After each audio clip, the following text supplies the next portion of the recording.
தாய் தமிழ் உறவுகளுக்கு வணக்கம். பிரபல வில்லன் நடிகர் காலமானார். சூர்யா ரசிகர்கள் சோகம் என்ற தலைப்பில் இந்த காணொளியை காண்கிறோம். பிரபல வில்லன் நடிகர் பிரதீப் ராவத் இரத்த புற்றுநோயால் காலமானார்.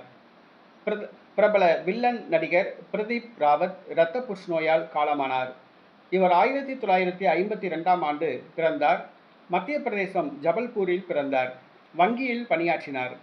மகாபாரதம் தொலைக்காட்சி தொடரில் இவர் நடிக்க ஆரம்பித்தது மூலமாக திரையுலகில் அறிமுகமானார். தமிழ், தெலுங்கு, கன்னடம், மலையாளம், இந்தி என பல மொழி படங்களில் இவர் நடித்துள்ளார். பொதுவாக இவர் வில்லன் நடிகராகவே நடிப்பார். தமிழில் தொட்டி ஜெயா, கஜினி, மிரட்டல், ஹரிதாஸ், அசல் உள்ளிட்ட பல திரைப்படங்களில் நடித்துள்ளார். இவர் புகழ்பெற்ற ஒரு வில்லன் நடிகர் ஆவார்.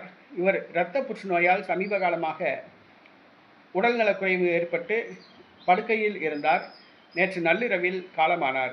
கஜினி திரைப்படத்தில் ராம் லட்சுமணன் என்ற இரட்டை வேடங்களில் நடித்திருப்பார். சூர்யா திரைப்படத்தில் நடித்தவர். சூர்யா ரசிகர்களுக்கு பிரதீப் ராவத் மறைவு ஒரு மிகப்பெரிய ஒரு அதிர்ச்சியாக அமைந்துள்ளது. பிரதீப் ராவத் ஒரு வில்லன் நடிகர் ஆவார். அவருடைய மறைவு இந்திய திரையுலகத்துக்கே ஒரு மிகப்பெரிய இழப்பாகும்.